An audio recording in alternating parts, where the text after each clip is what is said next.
My mom has this tattoo too. The little girl spoke softly, almost in a whisper, as if she was afraid the words would vanish if she said them any louder. The Mafia Boss stopped mid-step. The room had been noisy just a second earlier, the clink of glasses, the rough laughter of men, but all of it was drained away in an instant when he turned back toward her. She couldn't have been more than 7 years old. A thin coat, worn-out shoes, a messy tumble of red hair. Yet those blue eyes were strangely calm for a child who had no place in a room like this. "What did you just say?" he asked, weighing every word with care. The girl tugged up her sleeve, just enough to reveal a small tattoo near her wrist. A black rose, faded, imperfect, hand-done with a crude needle. The same tattoo he had carried on his own body since he was 25. Marked into his skin on the night he proposed to the only woman he had ever loved. The woman he had personally ordered killed. His breath caught in his throat. No one knew that symbol. No one was allowed to know it and still be alive, because the woman who bore that tattoo had died 8 years ago. "Where did you see it?" he asked, and his voice suddenly trembled. The girl hesitated, then whispered, "My mom has it too. Mom said it means true love never dies. It just waits." The Mafia Boss felt the floor tilt beneath his feet, because that sentence, word for word, was exactly what he had once said to her. The night he went down on one knee, slipped the ring onto her finger, and promised he would love her for the rest of his life. Then 3 years later, he gave the order to kill her. But if Scarlett was dead, then where did this child come from? And why was she carrying a secret he had buried along with the love he thought he'd destroyed?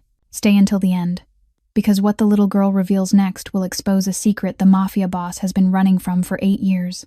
A secret that could redeem him, or destroy him completely. Before we begin, if you love stories that touch the heart, please hit like to support me. Don't forget to subscribe to the channel and turn on notifications so you won't miss the next stories. And if this story moves you, please share it with the people you love. Now, we begin. The room sank into silence. Not the natural kind that comes when conversation fades. This was a silence sharp as a blade, cutting through every sound, every breath, every thought. The men seated around the table were the kind who had killed without blinking, who had watched blood spill and still enjoyed their dinner. But now, no one dared to move, because they'd just witnessed something that hadn't happened in 20 years. Marcus DeLuca, the boss of the most powerful family on the East Coast, the man whose name made this whole city tremble, had just been robbed of his voice by a 7-year-old child. Luca Ricci was the first to react. Marcus's right hand for 15 years, the man who had watched his boss step over blood and corpses without a flicker of hesitation. Luca moved forward, his hand sliding by instinct inside his suit jacket, where the pistol rested snug in its leather holster. His eyes locked on the little girl as if he were measuring a threat. A 7-year-old, thin, clothes worn and shabby. But in this world, Luca knew death could come in any form, even the form of a small angel with hair red as fire. But before Luca could draw, a finger lifted. Just one finger. Marcus didn't even turn to look. He didn't need to. 20 years working together meant Luca understood his boss's smallest gestures better than he understood his own wife. One raised finger meant stop. Immediately. No questions. No explanation. Luca froze where he stood. His hand still on the grip of the gun, but he didn't dare pull it free. He stared at Marcus, trying to read something in that familiar face. But what he saw made the blood in his veins turn cold. Marcus DeLuca, the man Luca had always believed didn't know fear, was trembling. Not from rage, not from the cold. This was the trembling of a man who'd just watched a ghost from his past step into daylight. Marcus drew in a deep breath. Then he spoke, his voice low and slow, each word as if he had to force it up and out of his throat. "Get out." No one moved. The men glanced at one another, confused. They'd never been given an order like this. "Leave the room. Leave the boss alone with a strange child who had appeared out of nowhere. Get out. All of you." Marcus's voice rose, but it was still controlled. Still, the voice of a man used to commanding, used to being obeyed without needing to repeat himself a second time.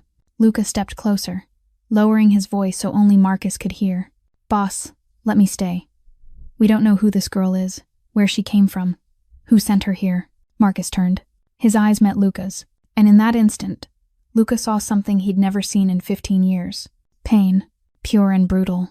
The kind of pain a man buries beneath armor made of steel for years, waiting for the smallest crack to erupt like a volcano. "Get out." This time it wasn't an order. It was a plea. Luca had never heard Marcus beg for anything from anyone. He backed away one step, then turned to the others and gave a short nod. One by one, they stood. Chairs scraped across the wooden floor, dry and harsh in the stillness. They left without speaking, carrying with them looks filled with questions and unease. The door closed behind the last man. A soft click of the lock sounded like a final period, sealing off the outside world. Now there was only Marcus and the little girl. He stood there, staring at the child in the middle of that luxurious private room, out of place like a wildflower growing up through rubble. Her thin coat wasn't warm enough for a New York night. Her worn canvas shoes were scuffed, one of them torn at the toe, but those blue eyes weren't afraid. They looked straight at him, calm, waiting, as if the girl had been preparing for this moment her entire short life. And maybe she had. Marcus walked to the bar in the corner of the room and poured himself a glass of whiskey. He needed something to hold on to, something familiar while the whole world spun out of control around him. With the cold glass in his hand, he turned back to face the little girl. He tried to control his voice, tried to become the Marcus DeLuca everyone knew, cold, calculating, never letting emotion take the wheel. "What's your name?" he asked. His voice was steadier now, but something unsettled still lived deep beneath it. The girl lifted her head, red hair falling along both sides of her narrow shoulders. "Ava." "Ava what?" "Ava Cooper." Cooper. An ordinary last name. It didn't connect to any family in the underworld Marcus knew. Not Salvatore. Not Romano. Not any enemy waiting out there in the dark. Just Cooper. The kind of name belonging to ordinary people, living ordinary lives. But that tattoo wasn't ordinary. That sentence wasn't ordinary. And the blue eyes watching him weren't ordinary either. Marcus had looked into eyes like those before. Years ago. In another life. "What's your mother's name?" The question escaped him before he could stop it. Before the rational part of him could warn that there were questions better left unasked. There were answers better left unknown. The girl went quiet for a moment. Those blue eyes blinked, as if she were deciding whether she should say it or not. Then she opened her mouth, and each word fell like stones. Scarlett. Scarlett Monroe Cooper. The glass shattered. Marcus didn't remember if he dropped it or crushed it in his hand. He only heard the crack of breaking glass, felt cold liquid and something warmer running down his fingers. Blood. He was bleeding, but he couldn't feel the pain. He couldn't feel anything at all except that name echoing inside his head like a death bell. Scarlett Monroe. Scarlett. The name he'd tried to bury for 8 years. The name he didn't allow anyone to speak in his presence. The name even those closest to him avoided like a plague. Because every time he heard it, Marcus saw her. Hair red as fire, eyes deep blue, that smile tilting to one side when she teased him, and then that face dissolving, replaced by the photographs Tommy had brought him. A body burned black, unrecognizable, nothing left but ash and what had once been the woman he loved. He'd cried that night, alone in this room, with this same whiskey, and he swore he'd never cry again. "Are you okay?" The girl's voice pulled Marcus back into the present. He looked down at his hand. Blood was dripping onto the polished wooden floor, mixing with whiskey and shards of glass. He should have felt pain, but he didn't. Nothing could hurt more than what was tearing him apart inside his chest right now. Scarlett Monroe. He repeated the name, as if saying it out loud might make it more real. Or less. "Your mother's name is Scarlett Monroe." "Monroe is my mom's maiden name," Ava said, her voice small but clear. "Cooper is my dad's last name. Dad is Daniel. Daniel Cooper. A man Marcus had never heard of. A man who had married Scarlett, given her a new name, a new life, maybe even the happiness Marcus had never been able to give her. It felt like someone was squeezing his heart until it couldn't breathe. Not out of jealousy, not out of rage, but out of the sudden realization that for 8 years, while he'd lived in the hell of guilt and regret, Scarlett had been alive. She had lived, had loved someone else, had built a family, had given birth to this child, the woman he thought he'd killed, the woman he'd mourned in the dead of night, the woman whose shadow haunted him in every dream and every nightmare, hadn't died. Scarlett Monroe was still alive, or at least, she had been, and that truth should have made him feel relief. But it didn't. It only made everything heavier by 1,000 times. Because if Scarlett had been alive all these years, why had she never come back? Why had she left him to drown in guilt? And more than anything else, why was she sending her daughter to find him now? Marcus stepped toward the little girl, forgetting the blood running down his hand, forgetting the shards of glass still lodged in his skin. He dropped to one knee, letting it touch the floor so his eyes were level with those blue eyes. Scarlett's eyes. Now that he was close, he saw everything. That shade of blue, that depth, the way they looked straight at whoever stood before them, without flinching, Without looking away, Ava was Scarlett's child. There was no doubt left. "Your mother," he said, his voice rough and raw. "Where is your mother now?" Ava didn't answer right away. She lowered her head and stared at her torn shoes. For the first time since she'd walked into this room, the calm on her face cracked. Her lower lip trembled. Her small hand clenched the hem of her worn coat. "My mom." Ava's voice grew smaller, almost a whisper. "My mom is gone." Those 3 words hit Marcus like a fist to the chest. He'd prepared himself for so many possibilities. Scarlett alive and hiding. Scarlett alive and plotting revenge. Scarlett alive and ready to face him after 8 years. But he hadn't prepared for this. Scarlett was gone. Gone again. One more time. "When?" he asked, his voice like wind slipping through a crack. 3 days ago. Ava lifted her head, and Marcus saw tears pooled in those blue eyes. But they didn't fall. She was trying to be strong, trying not to cry, just like her mother. "My mom was sick. For a long time." "What kind of sick?"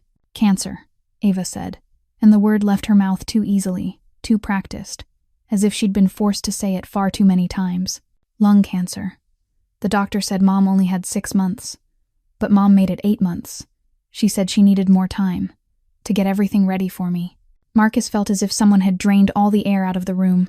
Cancer. 8 months of fighting, alone, with a little girl, while he sat here in this lavish restaurant, drinking expensive whiskey and running his criminal empire. Scarlett had survived the bullet he'd ordered fired into her. She'd escaped, built a new life, had a child, loved someone else. She'd done all of that, only to have sickness steal her life away. Marcus hadn't killed her, but she still died.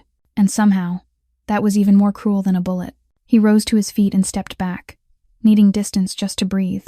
His back hit the wall. He let his body slide down until he was sitting on the floor, among broken glass and a spill of whiskey. The posture of a mafia boss now looked no different from the posture of a defeated man. And maybe that was exactly what he was. "Are you okay?" Ava asked, moving closer. Marcus looked at her, 7 years old. Her mother dead for 3 days, walking alone to meet a man she'd never even seen before. And now, instead of being comforted, she was worrying about him. This child was stronger than any man he'd ever met. "Your mom." Marcus swallowed hard. Was she in pain? At the end, Ava thought for a moment, as if weighing whether she should tell the truth or tell a lie that might make him feel better. Then she chose the truth. "Yes, Mom was in a lot of pain, but she never cried in front of me. She only cried when she thought I was asleep." The girl paused, "But I wasn't asleep. I heard everything." Marcus closed his eyes. Scarlett rose in his mind. Not the Scarlett from 12 years ago, the proud, stubborn, 16-year-old girl.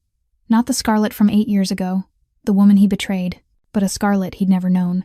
A mother, lying in a hospital bed, in pain from cancer, still trying to hide her tears so her daughter wouldn't be afraid. She'd died the way she'd lived, strong, proud, alone, and he hadn't been there. He hadn't been there for 8 years. Why? Marcus opened his eyes and looked at Ava. "Why did your mom send you here?" "Why now?" Ava reached into her coat pocket and pulled out an envelope, wrinkled from being held too many times. "Mom told me to give this to you," she said. "Mom said you'd understand." Marcus looked at the envelope in the little girl's hand, but he didn't reach for it yet. Too many questions were spinning through his mind.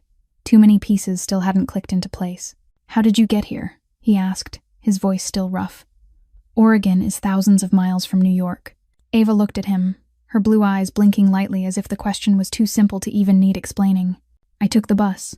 "By yourself?" "Yes." Marcus felt as if someone had punched him in the gut again. A 7-year-old child, taking a bus alone. From Oregon to New York. Nearly 3,000 miles. Across an entire country. "How many days were you traveling?" 3 days, Ava said, calm as if she were talking about an ordinary school trip. "I had to transfer 4 times. Portland to Salt Lake City. Salt Lake City to Denver. Denver to Chicago. Then Chicago to here." Marcus didn't know what to say. He'd commanded a criminal empire, coordinated jobs worth millions of dollars, planned wars where men lived or died. But he wasn't sure he could do what this child had just done. Alone, 7 years old. 3 days on buses with strangers. "No one asked you anything?" "No one thought it was strange, a kid traveling alone." "Yes," Ava admitted. "A lady asked where I was going, where my parents were. I told her I was visiting my grandma in New York, and my mom was waiting at the bus station up ahead." She paused, thinking, "Mom taught me how to talk to strangers. Don't say too much. Don't say too little. Just enough so they won't ask more. Scarlett. Of course it was Scarlett. Even while she was dying, she still thought of everything. Still prepared her daughter for every step.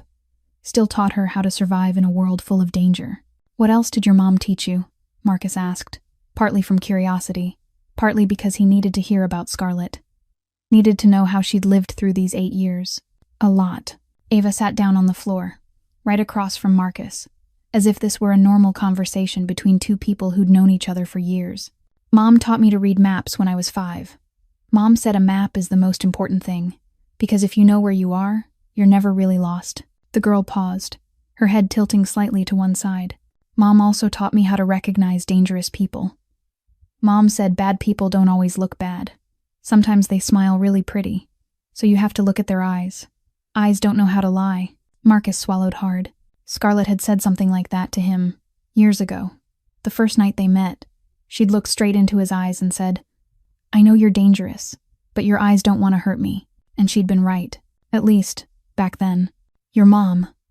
Marcus had to clear his throat before he could keep going. Did your mom say why you had to find me? Why me, and not someone else? Ava looked at him, and for a moment Marcus saw her as much older than 7, as if her mother's burden had been placed onto her small shoulders. Mom said I don't have anyone else. Grandma died before I was born. Dad Daniel died 3 years ago. No aunts or uncles. The girl paused and took a small breath. Mom said one day, I would need to find you. And when that day came, I'd know where to go. But you've never met me. How did you know how to get here? Mom gave me the address. And a picture. Ava reached into her pocket again, this time pulling out a small photograph, faded from time. She handed it to Marcus. He took it, and his heart skipped a beat. In the photo was Marcus, 12 years younger, smiling. Beside him was Scarlett, her red hair caught in the wind, her head resting on his shoulder. They were standing on a pier with sunset behind them. It was the day he proposed to her. Scarlett had kept this picture. For 8 years, through a marriage to another man, through pregnancy, childbirth, the fight against illness, she had still kept it. Mom looked at this picture every night, Ava said softly. I asked who it was. Mom said it was the man who taught her how to love, and also the man who taught her how to let go. Marcus held the photograph in his hand, his finger drifting gently over Scarlett's face as if he could touch her through time. 8 years. She'd kept this picture for 8 years. While he'd tried to forget her with whiskey and work, she had still looked at him every night. He didn't know if that was supposed to comfort him or make the pain cut deeper. The letter, Ava reminded him, holding the envelope out again. Mom said this was the most important thing. Mom made me promise I'd put it in your hand, that I couldn't lose it. Marcus set the photo down beside him, then took the envelope.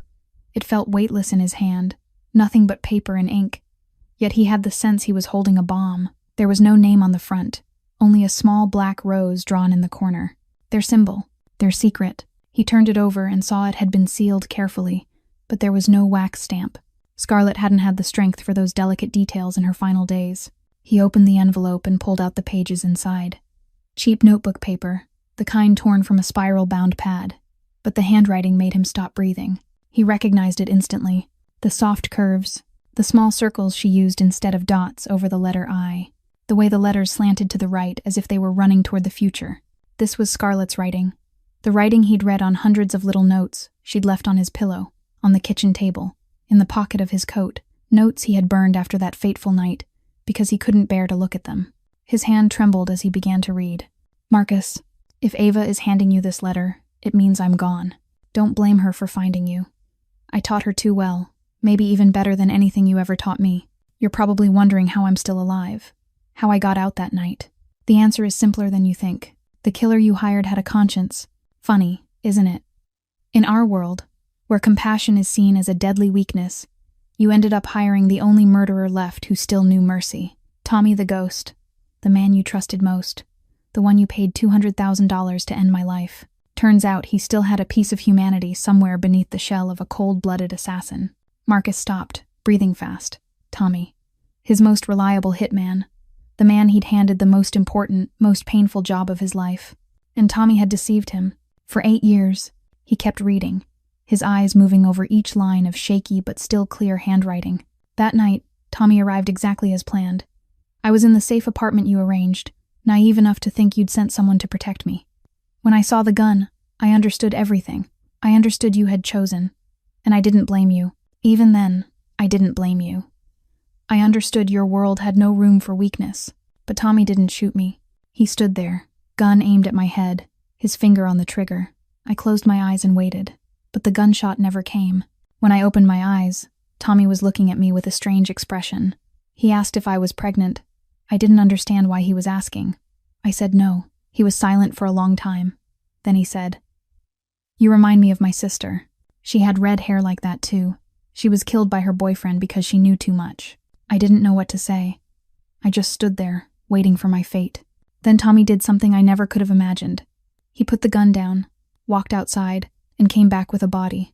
A homeless person he found in an alley nearby, dead from the cold or from drugs. I don't know. Tommy fired 3 shots into that body. Then he burned it.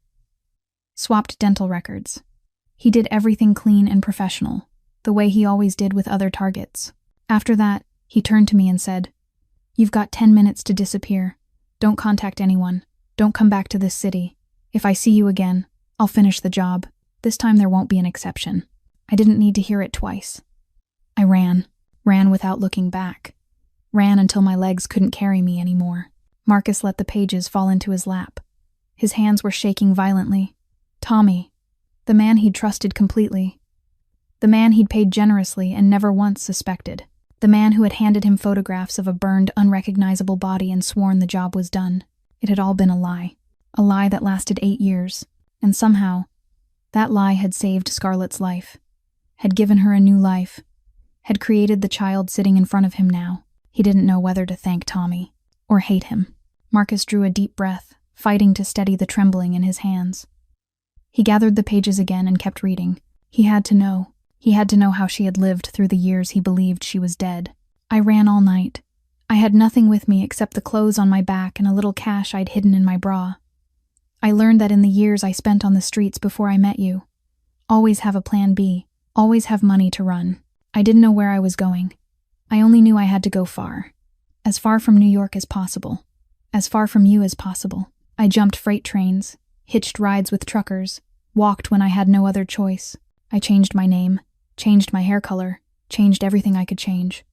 I became someone else, or at least, I tried to become someone else. 2 weeks later, I stopped in a small town called Ashland, Oregon. I chose it for no reason at all. Just because when I stepped off the bus, I saw a little cafe with a sign on the door that said, "Help Wanted." I was hungry, exhausted, and I didn't have the strength to run anymore, so I walked in and asked for a job. The owner was a man named Daniel Cooper, a widower, 40 years old, with the saddest eyes I'd ever seen. He didn't ask where I came from. He didn't ask why a young woman who looked half dead had shown up in a small town in the middle of nowhere. He only asked if I knew how to make coffee. I said yes. He said I was hired. That was how my new life began. Marcus paused, picturing Scarlett in a small cafe in Oregon. The girl who had lived in his penthouse, who had worn the most expensive jewelry, who had been sheltered by an entire empire. Now she was standing behind a counter, serving customers, making coffee 1 cup at a time for minimum wage, and maybe she'd been happier. That thought sent a sharp ache through his chest. Daniel wasn't like any man I'd ever met. He wasn't dangerous. He wasn't mysterious. He didn't have dark secrets hiding behind his smile. He was just a good man who'd lost his wife to cancer 3 years earlier and was trying to keep living one day at a time. He saw the pain in my eyes, and I saw the pain in his. We understood each other without needing explanations. 2 broken people who happened to meet in a small cafe in a town no one had ever heard of. Daniel never asked about my past. He never pushed me to tell him what I didn't want to tell him. He was simply there, every day, patient, waiting, giving me time to heal, to trust, to learn how to live again. Only a few months after I came to Ashland, Daniel proposed.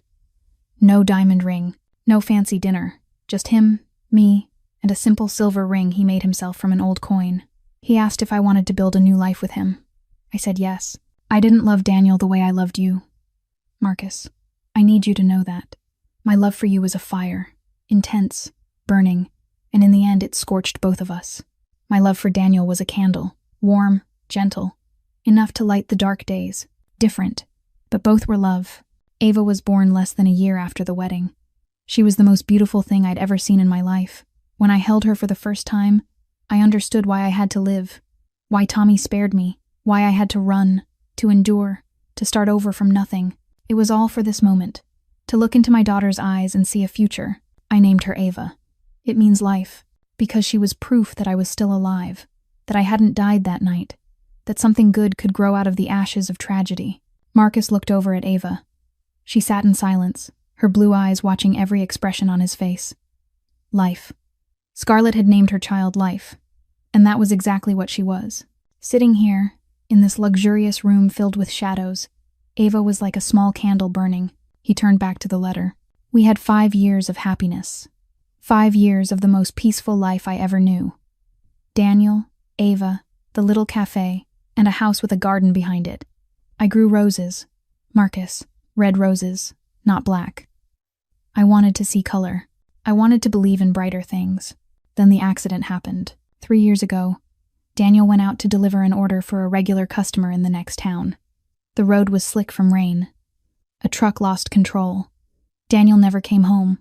I got the news while I was picking Ava up from preschool. I didn't cry. Not in front of her. I carried her home, fed her, put her to bed. Then I went into the bathroom, turned the faucet on as loud as it would go, and screamed until no sound could come out anymore. I lost him. The man who saved me from the darkness. The man who gave me a new life. The man who loved me without questions, without judgment, without demands. After that, it was only me and Ava, and I swore I would live. For my child. Marcus turned to the next page. The lines of handwriting began to tremble more, to slant more. He knew this part was written when Scarlett had grown much weaker, when the pen in her hand felt heavier than it ever had before. But she still wrote. She still wanted him to know. Marcus, I know what you're thinking as you read this. You're wondering if I hated you, if I cursed you every night, if I ever wished you were dead. The answer is yes, I did, once. In the first years after I escaped, I hated you with everything I had. I hated you for not believing me. I hated you for choosing your empire instead of choosing me. I hated you for turning me into someone who had to run in the night, who had to look over her shoulder every time she went outside, who had to wake up drenched in cold sweat from nightmares about a gunshot that never came. I hated you so much that there were nights I lay awake thinking about how to go back to New York and kill you. I imagined every detail. How I would slip into your restaurant. How I would stand in front of you and let you see I was alive before I pulled the trigger. How your eyes would go wide with shock and pain. Those thoughts were the only thing that kept me alive through the darkest months. But then I met Daniel. Then I had Ava. Then I looked in the mirror and saw a different woman. No longer the 16-year-old girl on the streets of Brooklyn. No longer the mistress of a mafia boss. No longer the victim of betrayal. I was a mother. I was a wife. I was the co-owner of a small cafe in a town nobody knew. I was the woman who grew roses in the garden and baked on Sundays. I was someone new, and that new person had no room left for hate. You know, Marcus, hating someone is exhausting. It drains everything out of you. It clings to you like a leech, sucking away every bit of joy, every scrap of hope, every ability to move forward. I spent too many years hating you, too many nights thinking about you, too many tears crying over you. And then one day, I realized something so simple it hurt. If it hadn't been for that night, I wouldn't have this life. If you hadn't ordered me killed, Tommy wouldn't have spared me. I wouldn't have run. I wouldn't have come to Ashland. I wouldn't have met Daniel. I wouldn't have Ava. My daughter, the most beautiful child in the world, wouldn't exist. Do you understand that? Your betrayal, the cruelest decision you ever made, became the thing that gave me the greatest gift of my life. You pushed me into darkness, and somehow I found light on the other side. I didn't forgive you because you deserved forgiveness. I forgave you because I needed to be free. Hate is an invisible chain that kept me tied to you, to the past, to the girl who was betrayed on a rainy night. I wanted to cut that chain. I wanted to live without carrying the weight of what happened. So I forgave you, not for you, for me, for Ava, for the life I built from the ashes of what you burned down. I'm free now, Marcus. And I hope one day, you'll be free too. Marcus couldn't read any further. The words blurred, melted into meaningless streaks of ink. It took him a few seconds to understand it wasn't because the ink had smudged. It was because his eyes were full of water. He was crying. Marcus DeLuca, the head of the DeLuca Empire, the man this entire city feared, was sitting on the floor among broken glass, crying like a child. He hadn't cried when his father was shot dead in front of him. He hadn't cried when he had to kill his first man at 18. He hadn't cried when he received the photographs of the burned, unrecognizable body he believed was Scarlet. He had built a wall around his heart, high and thick, so strong he thought nothing could ever break through it. But that wall had just collapsed, completely, all because of trembling words on cheap notebook paper. She forgave him. After everything he'd done, Scarlet forgave him. He didn't deserve it. He knew that. He'd ordered the murder of the woman he loved. He'd chosen power over love. He'd lived 8 years in guilt and still had never dared to face it. He was a coward, a monster, everything that should be cursed. But Scarlet still forgave him. A small hand touched his shoulder. Marcus looked up through the curtain of tears and saw Ava. The girl didn't say anything. She just stood there, her hand resting on his shoulder. Those sea-blue eyes watching him with an understanding far beyond her years. And Marcus kept crying. Crying for Scarlet. Crying for the years he'd lost. Crying for the orphaned child standing in front of him. Crying for himself. For the 25-year-old man who once believed in love before this world crushed it out of him. For the first time in 20 years, Marcus DeLuca allowed himself to be human. Marcus sat there and let the tears fall until there was nothing left to fall. And in the hollow space the tears left behind, memory rushed in. Images from 12 years ago rose up, sharp and bright as if it had all happened yesterday. The night he met Scarlet for the first time. That year Marcus was 25. Young, hot-tempered, and desperate to prove to his father that he deserved to inherit the DeLuca empire. He'd done everything his father demanded. He'd killed. He'd tortured enemies. He'd swallowed every emotion and turned himself into the perfect machine the family needed. But that night, he was in Brooklyn to handle a small job. A trafficking crew had dared to operate on DeLuca territory without permission, without paying protection. It was an insult that couldn't be tolerated. Marcus went to an abandoned warehouse with 4 of his men. He thought it would be an ordinary night. Kill a few of them, burn the warehouse, send a message to everyone else. But when he kicked the door open and stepped inside, he saw something that made his blood boil. Iron cage. Dozens of young girls locked inside like animals. Some were crying. Some were curled up in corners. Some no longer reacted at all, their eyes empty, like broken dolls. There were 6 traffickers. Marcus and his men killed them in less than 3 minutes. Fast, clean, merciless. No witnesses left behind. When the gunfire stopped, Marcus ordered his men to open the cages and call someone to clean up. He didn't care about the girls. That wasn't his problem. He'd come to deal with the ones who'd violated his territory, not to play hero. He turned to leave, and then a voice cut through the air. "You're really just going to walk away?" Marcus turned back. In the last cage, a girl stood with her shoulder against the bars, staring at him, hair red as fire, even though it was filthy and tangled. So thin you could count her ribs through the torn fabric of her shirt. Her face was bruised, but those blue eyes weren't afraid. They held Marcus in a hard, defiant stare, as if she hadn't just watched him kill 6 men in minutes. "What did you say?" Marcus asked, stepping closer. "I asked if you're really just going to walk away," the girl repeated, her voice hoarse but steady. "Kill them and leave, and just leave us here. No police, no hospital. Just clean up the bodies and disappear like we don't exist." Marcus studied her, surprised. No one spoke to him in that tone. No one looked him straight in the eye as if he were just an ordinary man. "Do you know who I am?" The girl curled her mouth into a smile with no humor in it. "I don't care who you are. I just see a killer who's about to leave after he's finished his work." Marcus stepped up to the cage and looked down at her. She was nearly a head shorter than him, so thin a strong wind could have carried her off. But she stood straight. She didn't step back. She didn't bow her head. "How old are you?" Marcus asked. 16. "What's your name?" "Scarlet. Scarlet Monroe. Not because I have to answer when you ask. Because I want you to know the name of the person you're about to leave behind." Something strange rose in Marcus's chest. Not anger, not irritation. Curiosity, and something that felt almost like admiration. This girl had been locked in a cage like an animal, had witnessed killing up close, and she was still standing there scolding him, still demanding the respect she believed she deserved. "You're not afraid of me?" Marcus asked. "I've just been kidnapped, locked up for 3 days without food or water, and almost sold across the ocean as a slave," Scarlet answered, those blue eyes never leaving his. "What else do you think there is left to scare me?" Marcus unlocked the cage, not because he wanted to save her, but because he wanted to understand her. He wanted to know what could create a creature like this, strong enough not to break even when the whole world tried to crush her. "Come with me," he said. "I'll take you somewhere safe." Scarlet stepped out of the cage, but she didn't take the hand he offered. "I don't need anyone to save me. I can save myself."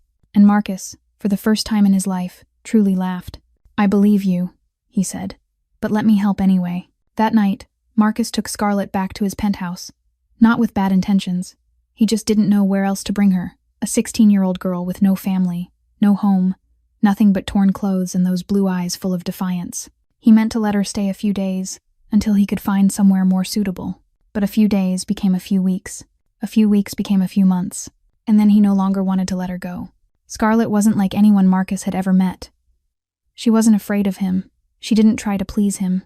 She didn't flatter him or look for ways to use him, the way other women had come and gone in his life. She was simply herself, honest to the point of cruelty, stubborn to the point of madness, and beautiful in a way he'd never seen anyone else be beautiful. She was the only person who dared to tell him he was wrong. Marcus still remembered the first time it happened. He'd come home from a bloody job, the smell of gunpowder still clinging to his hands. He told her what had happened, without hiding anything, without dressing it up. He thought she would be scared, that she would finally see him as the monster he was and run. But Scarlett only looked at him, those blue eyes deep and steady, and asked, "Did you have to kill that man? Or did you kill him because you wanted to?" No one had ever asked Marcus that. No one dared. He could have killed her for that disrespect. But instead, he sat down and thought, truly thought, for the first time, about what he did. "I don't know," he answered honestly. "I don't know anymore." And Scarlett didn't judge him. She didn't condemn him. She just sat beside him and said, "When you do know, tell me." From that night on, everything changed. Marcus began to see the world through Scarlett's eyes. He began to question things he'd always taken for granted. She didn't try to change him. She only showed him that he could change himself if he wanted to. That beneath the shell of a cold-blooded killer, there was still a human being trying to find his way out. 3 years passed like a dream. Marcus taught Scarlett how to read, because she'd never been allowed to go to school. She taught him how to feel, because he'd forgotten how a long time ago they fought, many times. Scarlett shouted, threw things, said the cruelest words she could find.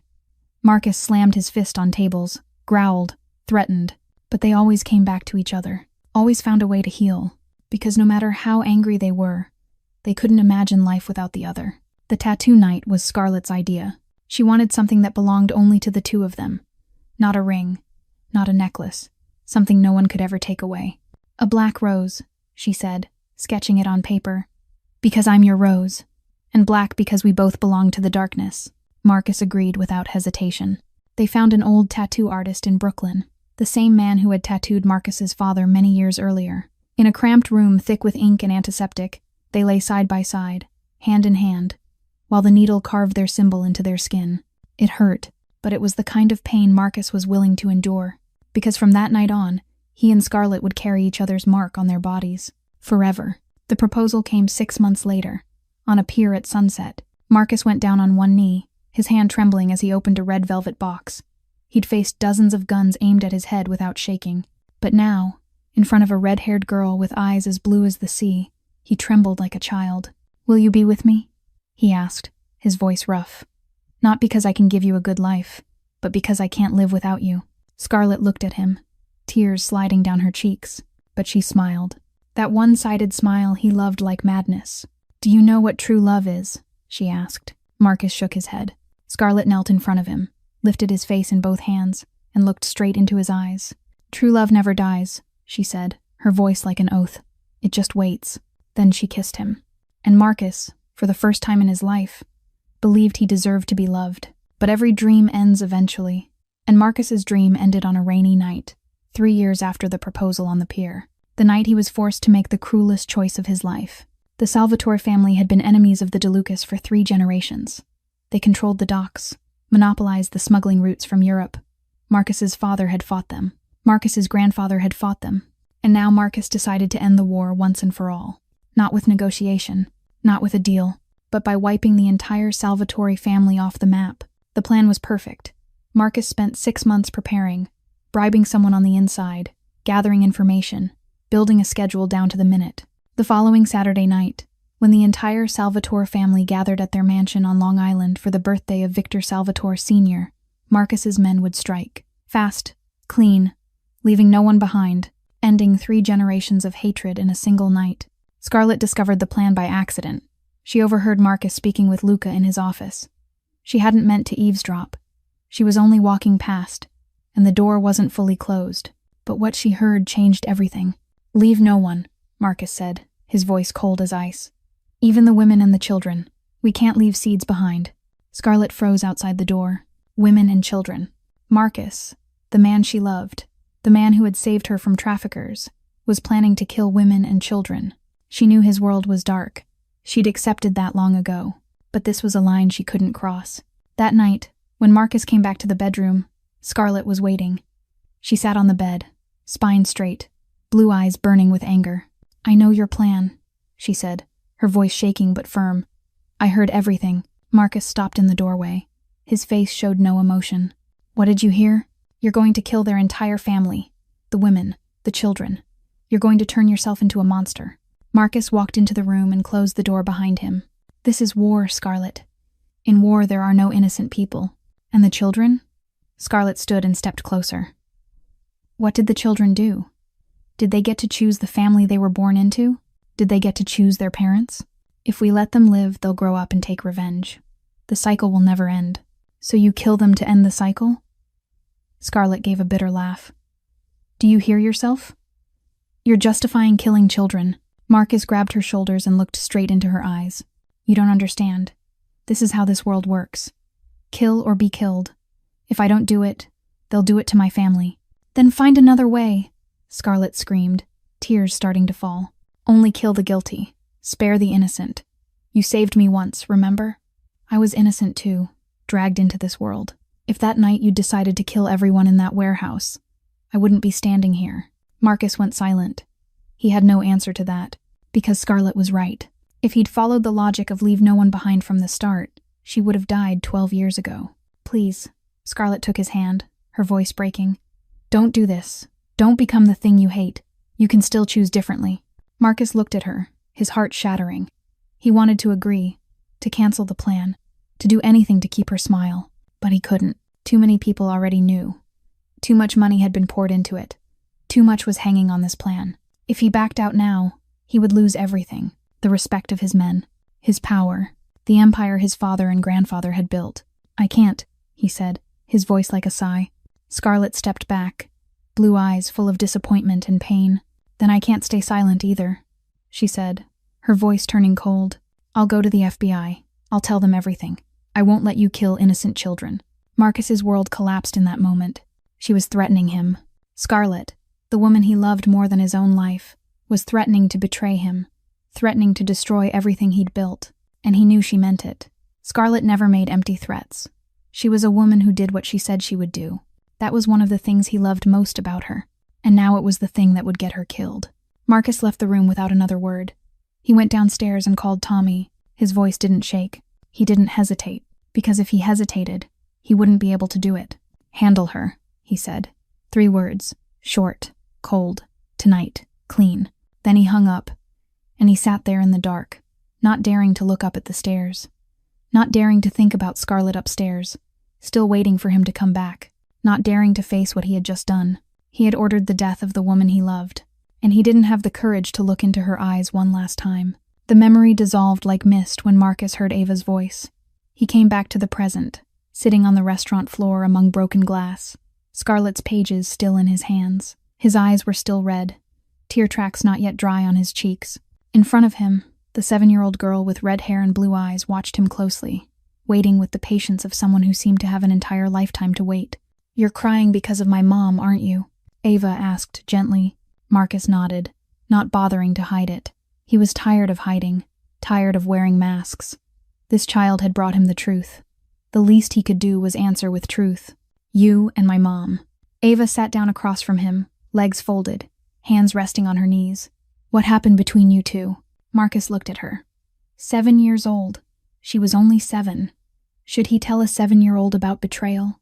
About ordering someone killed? About the brutal choices adults were sometimes forced to make? But then he remembered what Scarlett had written in her letter. She had told Ava everything. She hadn't hidden the past from her daughter. So what right did he have to lie? "What did your mom tell you?" Marcus asked instead. "She told me she once loved a very powerful man," Ava replied, her voice steady, like she was reciting a story she'd heard many times. Mom said he loved her, but one day he had to choose between her and his work. He chose his work, and Mom had to leave. Just that? Mom said the details don't matter. What matters is what happened after. Marcus swallowed hard. Scarlett had given her daughter a softer version. She hadn't said that work meant killing. She hadn't said that had to leave meant running for her life. She'd protected him, even while telling the story of his betrayal. She didn't tell you the whole truth, Marcus sighed. What happened was much worse. I know, Ava said, surprising him. I know there are things Mom didn't say, but I also know Mom didn't lie. She just chose to tell the parts I needed to hear. Marcus studied the child, stunned by an intelligence far beyond her years. She had Scarlett's mind, that ability to see the heart of something without needing every detail. Do you want to know the truth? Marcus asked, his voice low. The truth about what I did to your mother? Ava thought for a moment, then shook her head. I only want to know one thing. She looked straight into his eyes. Do you regret it? Marcus felt as if a knife had been driven into his chest, a question so simple it was cruel. And the answer was even crueler. Every day, he said, his voice almost a whisper. Every hour, every minute since that night. I did the worst thing you can do to someone you love. I chose power instead of choosing her. I gave the order. He stopped. He couldn't finish the sentence. I thought I killed her. Ava fell silent for a long moment. Marcus waited. He waited for fear, for disgust, for her to stand up and run from him, from this room, from the monster who had tried to kill her mother. But Ava did none of that. She only tilted her head slightly, blue eyes watching him with something that looked like pity. Mom told me about that, Ava said softly. Mom said you made a terrible decision, but Mom also said something else. What? Mom said you didn't kill her. Ava paused, as if she were choosing each word carefully. Mom said you set her free. Marcus stared at the child, not understanding. Set her free. He had ordered Scarlett killed, forced her to run in the night, driven her into exile, into changing her name, changing her life, living in fear. How could that be called freedom? Mom said, if it hadn't been for that night, she would have never left you. Ava continued, her voice light as air. Mom loved you too much to walk away on her own. She would have stayed, would have sunk into the darkness with you, would have become what she didn't want to become. But you pushed her away, and in that way, you gave her a chance to live a different life. Marcus felt as if someone had switched on a light inside the dark room he'd been living in for 8 years. A new perspective, a new understanding, a truth he'd never dared to consider. Marcus wanted to argue. He wanted to say there was no way to turn betrayal into something noble. He wanted to say he was a sinner, not a savior. But Ava's words kept echoing in his head, drilling into the corners he'd deliberately tried to forget for 8 years. Did my mom say anything else? He asked, his voice raw. Ava nodded. She pulled her legs up and hugged her knees, looking smaller than ever, yet her gaze stayed steady like an adult's. Mom said life is like a tapestry. There are black threads and white threads. If you only look at the black thread, you'll think the whole tapestry is black. But if you step back, you'll see the whole picture. And sometimes, the black threads are what make the white threads stand out. Marcus stared at her, stunned. Those were Scarlett's words. She had taught her daughter how to look at life through the eyes of someone who had walked through darkness and still found light. She had passed down a kind of wisdom many people never reach in an entire lifetime. Maybe your bad choice created good things, Ava continued, her voice gentle but certain. If you hadn't done that, Mom wouldn't have met Dad Daniel. There wouldn't be me. There wouldn't be those happy years in Oregon. There wouldn't be a rose garden and Sunday mornings baking. She paused and tilted her head at him. Do you understand? Sometimes the worst thing leads to the best thing. Not because the worst thing was right, but because life finds a way to grow out of the wreckage. Marcus couldn't speak. A 7-year-old had just said what he, with 39 years of life behind him, with 20 years in the underworld, with countless lessons about power and survival, had never been able to understand. For 8 years he had drowned in guilt. He had stared at that night as a stain that could never be washed away. He cursed himself every night, tortured himself with dreams of Scarlett, locked himself inside the prison of regret. But he had never considered this, never dared to imagine that something beautiful could rise from his betrayal, that Scarlett could find happiness, that she could love someone else, build a family, have a child, that her life could become better, not in spite of what he did, but because he'd done the cruelest thing imaginable. You're so smart, Marcus whispered, just like your mom. Mom said I'm more like you, Ava replied, a small smile flickering across her mouth. Mom said the Monroe women are strong, But your family is smart. Mom said you can see 3 steps ahead while everyone else is still stuck on the first step. Marcus felt a sharp ache in his chest. Scarlett had talked about him to her daughter. She had described him not as a betrayer, but as a man she had once loved. She had kept his image from becoming pure darkness in Ava's eyes. Your mom was extraordinary, he said, his voice breaking. I know, Ava answered simply. Then she went quiet, her blue eyes dropping to the floor. When she looked up again, Marcus saw the first flicker of fear appear in her gaze, the fear of a 7-year-old who had just lost her mother, sitting in a strange room with a strange man, not knowing what would happen next. Are you going to send me away? The simple question struck Marcus like a knife straight into his heart. She'd traveled 3,000 miles alone. She'd carried her mother's letters and secrets. She'd faced him, told him the truth, endured his tears and his memories. And now, after all of it, she was afraid of being rejected.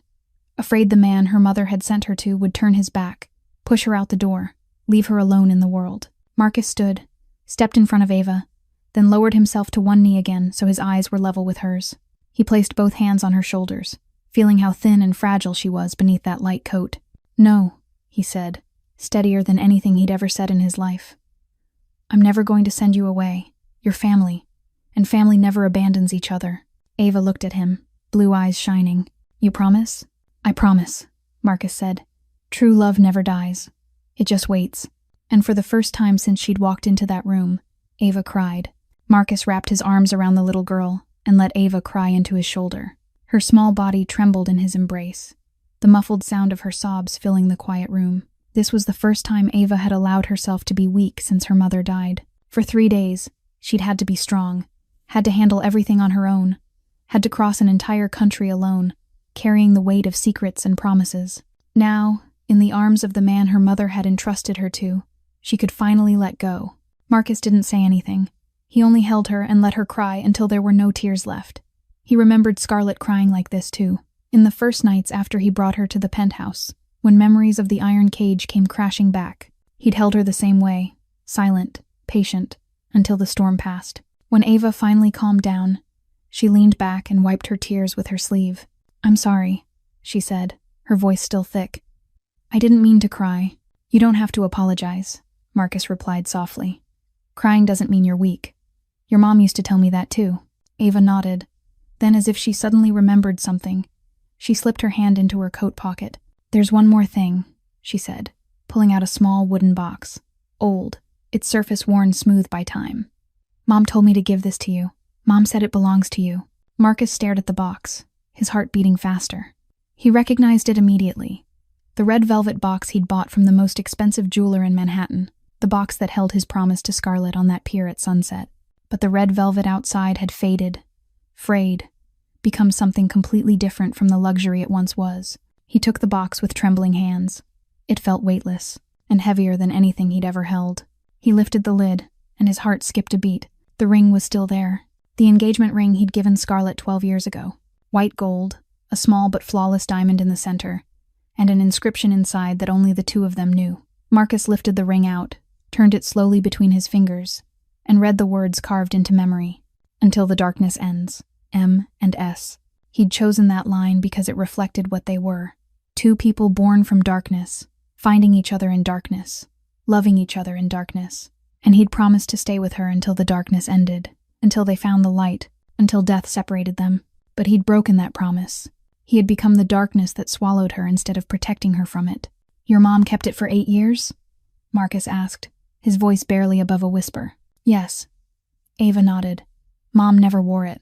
But Mom never threw it away either. She kept it in the bedside drawer, with the photo from the pier. Marcus closed his eyes, imagining Scarlett opening that drawer every night, looking at the ring and the photo, remembering the man who had once been everything to her, even after she had Daniel, even after she had built a new life. She still kept their keepsakes the way someone keeps a piece of herself. Did your mom ever need money? Marcus asked. During those 8 years? Yes, Ava answered honestly. After Dad Daniel died, the cafe couldn't cover everything. Mom had to sell a lot. Furniture, the car, even Mom's wedding ring with Dad Daniel. She paused. But Mom never sold this ring.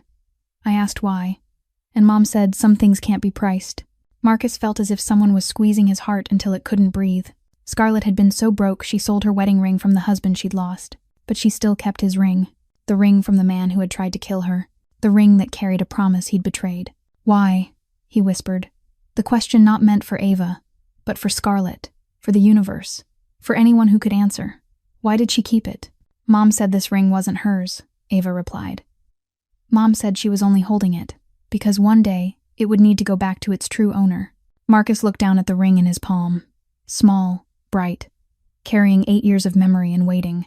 Scarlett hadn't kept it because she still loved him. She'd kept it because she knew one day he would need it. He would need to be reminded of who he once was, of the love he once had, of the promise he once swore. He slid the ring onto his pinky, the only finger small enough for it to fit. It fit snugly, as if it had never left. Thank you, he said to Ava. Thank you for bringing it back. Ava looked at the ring on Marcus's hand, then slipped her hand back into her coat pocket. There's one more letter, she said. Mom wrote it the night before she died. She told me I could only give you this one after you'd read the first letter and gotten the ring back. Marcus looked at the little girl, startled. Scarlett had planned everything. The order of each item, each letter, each piece of secrecy revealed. Even while she was fading, she still arranged everything perfectly, still controlled the story the way she wanted. Ava pulled out another envelope, newer, cleaner than the first. White paper, no black rose, no decoration at all, only Marcus's name, scrawled on the front in trembling handwriting, far weaker than the letter before. Marcus took the envelope and felt its weight, lighter than the first letter. But by instinct, he knew what was inside would be heavier, many times over. He opened it and drew out the pages. Only 3 sheets. The handwriting wavered, slanted, and in places it was almost impossible to read, as if the writer had used every last ounce of strength just to finish. Marcus, this is the last letter I'm writing. I'm writing it on the night I know I won't make it through tomorrow. My body has given up, but there are things I have to say before I go. Things I kept out of the first letter because I needed you to understand my story before I revealed this part. I didn't only run, Marcus. I know what you've thought about me for 8 years. You thought I was a victim, a weak girl pushed into darkness who got lucky and survived, a woman who ran, hid, lived an ordinary life in a small town no one had ever heard of. But you were wrong. I fought. In my own way. In a way you never would have imagined. Do you remember why I threatened to go to the FBI that night? Because you were going to kill the entire Salvatore family, including innocent women and children. I couldn't accept that. I believed there was another way to win without becoming a monster. And I was right. There was another way. I've spent the last 8 years proving it. Marcus stopped and read that last line again. Scarlett had fought. Another way. He didn't understand. She lived in Oregon, worked in a cafe, raised a child alone. How had she fought? He kept reading, his heart beating faster with every line. The Salvatore family is still operating, Marcus. After that night, after I disappeared and you canceled the attack plan, they kept doing what they've always done. Human trafficking, drugs, money laundering, ruining the lives of innocent people. I know because I watched them. It sounds crazy, doesn't it? A woman on the run, living in a small town 3,000 miles from New York. How could she possibly keep track of a powerful mafia family? But the world is smaller than you think, and the internet is a beautiful thing if you know how to use it. I started with small things, reading the news, tracking cases connected to them, searching for people who once worked for them and escaped. I found one. Marcus, a man who used to be the accountant for Victor Salvatore Sr. He ran after he watched them kill a family over a small debt. He was living off the grid in Montana, afraid every day, not knowing who to trust. I contacted him. It took 6 months before he trusted me. And when he did, he told me everything. Every transaction, every number, every name. He had records, Marcus, records he copied before he ran, because he knew one day he'd need them to protect himself. I didn't stop there. I kept searching, kept collecting. Every small piece of information, I wrote it down. Every piece of evidence, I stored it. I built a complete file on the Salvatore family over the last 8 years. Enough to bury them, enough to put them in prison for the rest of their lives, enough to end everything without a single bullet. Marcus let the pages sink down, unable to believe what he'd just read. Scarlett, the woman he thought had run away and lived a quiet life, had spent 8 years collecting evidence against the enemy of them both. She wasn't weak. She hadn't given up. She had fought in her own way, a way he, with all his power and guns, had never once thought of. She had proved that you could win without becoming a monster. He looked at Ava, his eyes full of shock, and something that felt like respect. "Did you know about this?" he asked. "About what your mom did?" Ava nodded.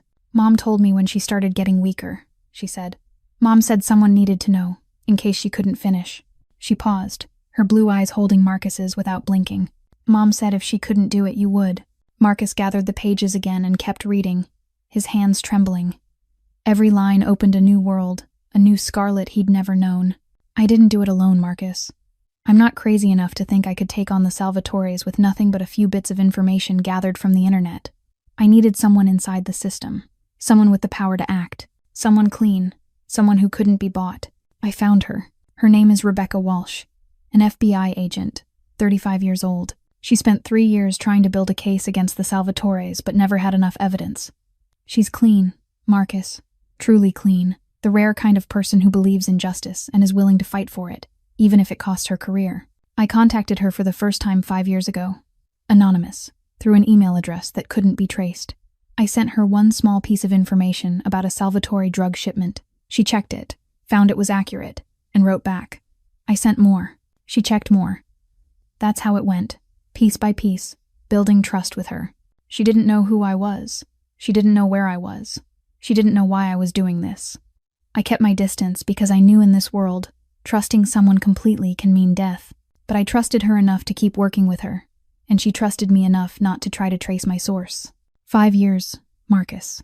5 years that Rebecca Walsh and I quietly built the biggest organized crime case in the history of the East Coast. Every piece of information I sent, she verified and filed. Every name I gave, she investigated and confirmed. We have everything. Drug transactions, human trafficking, murders, money laundering through dozens of shell companies, bribing officials, all of it. But I didn't give her everything. I kept the most important pieces, the evidence that can end the Salvatores for good. I kept it because I wanted you to make the final decision. Marcus stopped and took a deep breath. His mind spun under the weight of too much information. Scarlett had done all of this. While he sat in a lavish restaurant, drinking expensive whiskey and torturing himself with guilt, she had quietly built a bomb that could destroy the enemy he'd fought his whole life. He kept reading. In Ava's coat pocket there is a USB drive, small, no bigger than a thumb. But inside it is 8 years of my work. Everything. Names, dates, locations, amounts, photos, copies of contracts, recorded phone calls, security camera footage I hacked, statements from people who escaped the Salvatores, enough to bury Victor Salvatore Sr. and his entire family, enough to put them in prison for the rest of their lives, enough to end 3 generations of crime without spilling a single drop of blood.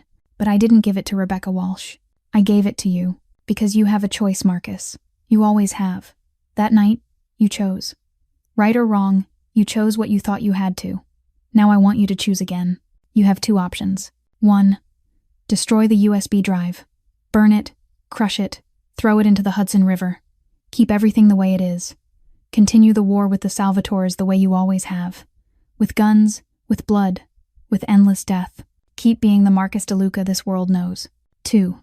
Give the USB drive to Rebecca Walsh. Let the law do its job. Let the Salvatores fall not from your bullet but from their own crimes. Choose the path I always believed you could take. Prove there is another way. That you don't have to be a monster to win. I'm not telling you what to choose. I don't have that right. I only want you to know you have a choice. You always do. That's what you taught me when you opened that iron cage 12 years ago. You said you didn't need to save me. You only gave me a choice. Now I'm giving that gift back to you. But Marcus, there's something I need you to understand. If you choose option 2, if you give the evidence to the FBI, the investigation may spread. It may reach things you don't want touched. The DeLuca family isn't completely clean. You know that. I know that. I can't promise you'll be safe. I can't promise everything will be fine. I can only promise that no matter what you choose, I won't judge you. Because I've already forgiven you. Remember? I'm free now, and I want you to be free too. Take care of Ava.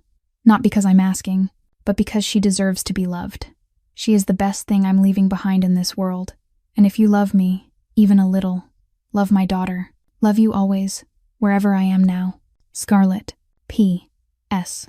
Rebecca Walsh's number is 917553728. She's waiting for a call from someone named Marcus. I warned her that her source would be sending someone. She's ready. Marcus folded the letter and set it down beside him. His mind was spinning, his heart pounding out of rhythm. Scarlett had left him more than letters and a ring. She had left him a bomb. A weapon with more destructive power than any gun he'd ever held. "The USB," he said, his voice rough. "Do you have it?" Ava nodded. She reached into the inside pocket of her coat, the safest place a 7-year-old could think of, and pulled out a small black USB drive. Nothing special.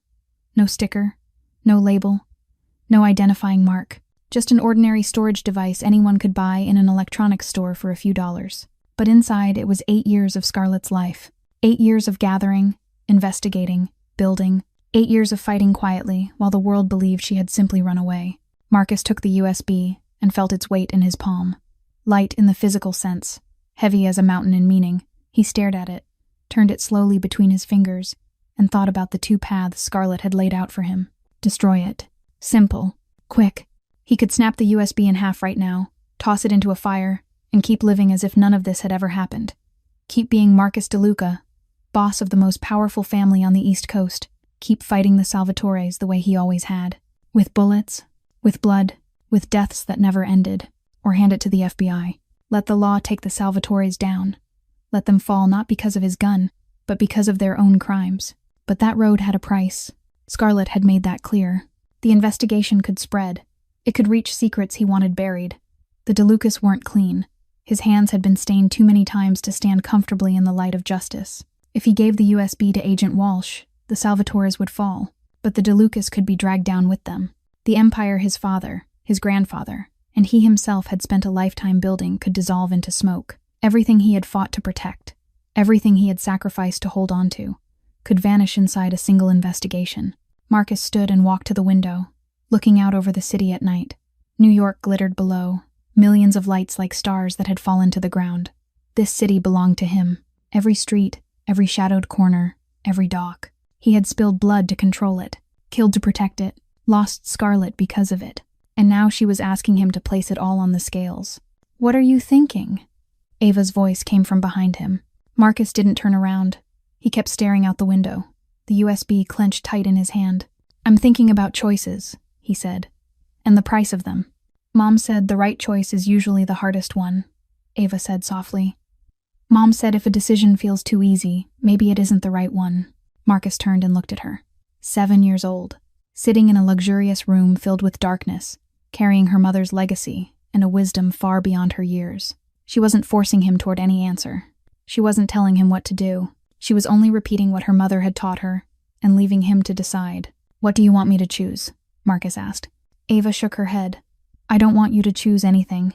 It's your decision." She paused, thinking. But Mom used to say one thing. She said when you're standing between 2 roads, choose the one that the person you love would be proud of. Marcus looked at the USB in his hand, then at the ring on his pinky, then at the child with Scarlett's blue eyes sitting in front of him. The person you love would be proud. What would Scarlett be proud of? The answer was so clear he didn't even have to think. She'd spent 8 years building this path. She'd chosen law over violence. She'd proved there was another way. And she'd sent him the chance to walk it. But did he have the courage? Marcus didn't have time to think any further. The information about someone watching them hit him like a bucket of ice water, yanking him out of every thought about choices in the future. Victor Salvatore Jr., the scar on his left cheek, the gold tooth. That man had been watching Scarlett in her final weeks. And now, he could be out there somewhere, watching this restaurant, watching Ava. Marcus pulled out his phone and dialed Luca. It rang for a moment before the man on the other end picked up. "Boss? Raise security. Highest level. Right now," Marcus said, his voice cold and sharp as steel. This was the voice of the Mafia Boss, not the voice of the man who had just cried over a letter from the woman he once loved. "What happened?" Luca asked, his tone tight. "Salvatore, they might be watching us this second."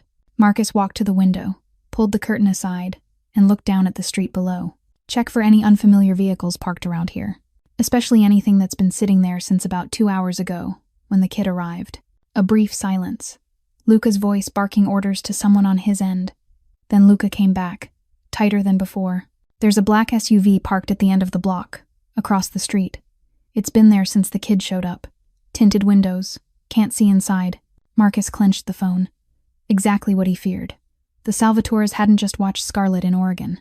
They'd followed Ava the whole way from Oregon to New York, not to strike, but to use her as a tracker. They waited for her to lead them directly to me, hoping to reclaim the USB and eliminate the DeLuca name in one final blow.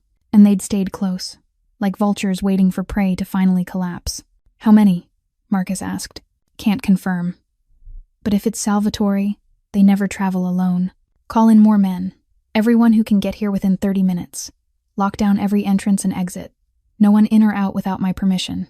Marcus paused and glanced at Ava sitting silently, blue eyes fixed on him with worry. "And Luca, prep the armored car, in case we need to move fast." "Understood, boss." "Anything else?" "The girl." Marcus lowered his voice. "She's priority number 1. If anything happens, protect her at all costs, even if it means you sacrifice me." A long silence. Luca had never heard Marcus say anything like that. In 20 years working together, his boss had always been the most important thing. Marcus's life was the absolute priority. Nothing was allowed to come above it. But now, a 7-year-old girl with red hair and blue eyes had changed everything. "I understand," Luca said, his voice serious. "I'll do it." Marcus ended the call and turned back to Ava. She was curled up on the chair, eyes wide. She wasn't crying, she wasn't screaming, but Marcus could see the fear underneath the calm she was trying to hold on to. "They followed me here, didn't they?" Ava asked, her voice small. Marcus didn't lie. She deserved the truth. "Maybe, but you're safe here. No one can touch you." "What do they want?" "The USB." Marcus looked down at the small device in his hand. "They know your mom collected evidence against them. They watched her to figure out where she hid it.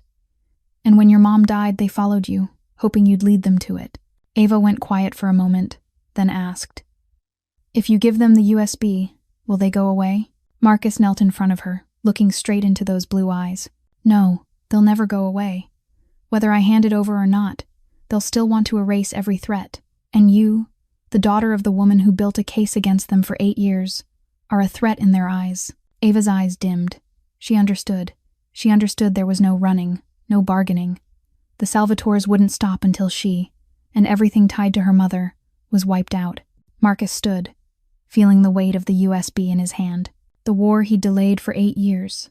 The war Scarlett had stopped that night by threatening the FBI. The war he'd left untouched because he'd lost the will after he lost her, was knocking at his door now. Not because he wanted it, because the Salvatores had chosen this moment to strike. But this time, Marcus wouldn't fight the old way. This time, he would fight Scarlett's way. Marcus stood in the middle of the room, the pale yellow light falling across a face marked by time. Outside, the Salvatores were waiting. Inside, a 7-year-old child was watching him with the blue eyes of the woman he had once loved, and in his hand was a small USB drive holding 8 years of Scarlett's hope and struggle. He looked at Ava, looked at the USB, looked at the ring on his pinky, where the words "until the darkness ends" were still carved deep, a reminder that wouldn't fade. Scarlett had kept this ring for 8 years. She hadn't sold it, even in poverty. She hadn't thrown it away, even after betrayal. She had kept it like a promise, like a faith that one day Marcus would choose right. And that day was today. Marcus pulled out his phone. His hand wasn't trembling anymore. The hesitation was gone, replaced by a strange calm. He had made his decision, not because he wasn't afraid of the consequences, but because he finally understood what Scarlett had been trying to tell him for 12 years. There were things more important than power. There were things worth more than an empire. And the child sitting in front of him, the final legacy of the woman he loved, was one of them. He dialed the number Scarlett had left in the letter. 917-553-7208. It rang once, twice, 3 times. Then someone answered. "Agent Walsh," a woman's voice said, sharp and professional. "Agent Walsh," Marcus said, steady. "This is Marcus DeLuca. I have something that belongs to you." Silence stretched for a few seconds. Marcus could hear the woman's breathing change on the other end of the line. Tighter, more focused. "My source said someone would contact me," Agent Walsh replied. "She didn't say it would be you." "She's gone," Marcus said, 3 days ago. "Cancer. But before she left, she gave me a gift, and I think you're the one who should receive it." "You're talking about the USB?" 8 years of evidence. Enough to bury Salvatore for good. Marcus glanced at Ava. The girl was listening, her face serious. "Can you come to La Rosa in 1 hour? We need to meet in person." "I'll be there," Agent Walsh said, without asking another question. "And Mr. DeLuca, thank you. My source, she said you would do the right thing. She believed in you." Marcus ended the call and felt as if someone had lifted an enormous stone off his chest. Scarlett had believed in him. Even after everything he had done, even after he had betrayed her in the cruelest way possible, she still believed that deep inside him there was a man worth saving. And tonight, he would prove she was right. "You chose, didn't you?" Ava asked softly. Marcus nodded. "I chose. Mom would be proud of you." Marcus knelt in front of the girl and looked into those blue eyes, deep as the sea. "I don't know what the future will be," he admitted. "I don't know where this decision will lead. But I know one thing. From now on, you'll never be alone again. No matter what happens, I'll be here. For you, for your mom, for the love I once destroyed and now want to build again." Ava smiled. A one-sided smile exactly like Scarlett's. "Mom was right about you," she said. "Mom said you were a good man who got lost. And one day, you'd find your way home." Marcus pulled the child into his arms and felt her small, warm body against his chest. Outside, the Salvatores were still waiting. The war still wasn't over. But tonight, Marcus DeLuca had chosen a different road. The road Scarlett believed he could walk. The road of justice instead of violence. The road of redemption instead of destruction. Sometimes, the smallest voices carry the biggest truth. Sometimes, the courage of a child can change the entire world of a grown man. Sometimes, real family never dies. It only finds a way back home. And sometimes, true love never dies. It just waits. This story leaves us with many precious lessons. That forgiveness isn't a gift we give to someone else, but freedom we give ourselves. That the wrong choices of the past don't define who we are, but how we face them in the present is what matters. That family isn't only the people who share our blood, but the people willing to stand beside us when everything collapses. In real life, all of us face moments when we have to make difficult choices, moments when we have to face a painful past, moments when we need to find the strength to forgive others and ourselves. Marcus and Scarlett's story reminds us that no matter how thick the darkness becomes, light still finds a way through. We only have to be brave enough to open the door. If this story touched your heart, please hit the like button and share it with the people you love. Don't forget to subscribe to the channel and turn on notifications so you won't miss the next emotional stories every day. We'd truly love to know how this story made you feel. Did it remind you of someone in your life? Did anything in this story make you reflect on yourself? Please share your thoughts in the comments below. We always want to listen to what's held deep inside your heart. Wishing everyone watching this video strong health, a joyful life, and peaceful days. Thank you for staying with us until the end of the story. Goodbye, and see you again in the next video.